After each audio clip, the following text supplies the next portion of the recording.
George, we're going to have to wrap this up pretty soon. Is there anything that you've always wanted to ask me? Because, George, I will. Yes, there is something I want to ask you. All right. How the fuck do you write so many books so fast?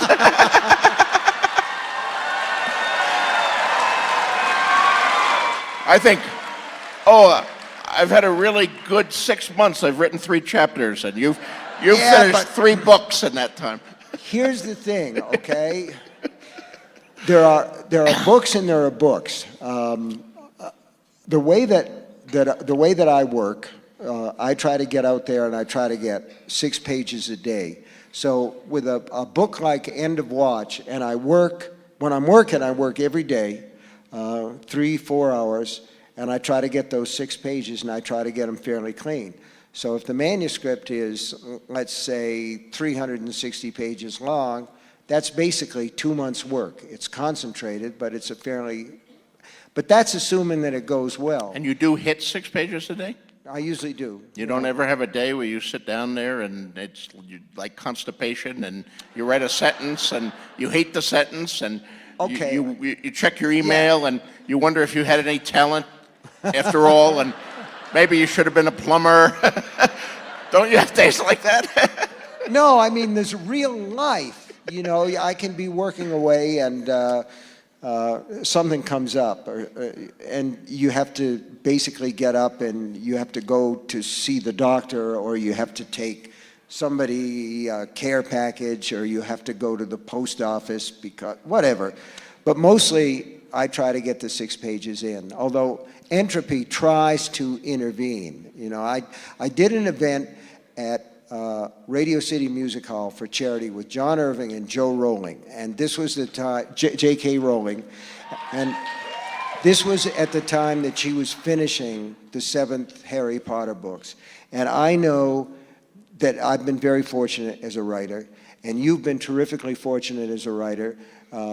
You worked for a long time, wrote a lot of good books, won a lot of awards, and then out of nowhere, all of a sudden this crazy thing happens where all these books are suddenly New York Times bestsellers, and God knows it's deserved, but it's a sort of sudden thing. And here's the other thing, okay?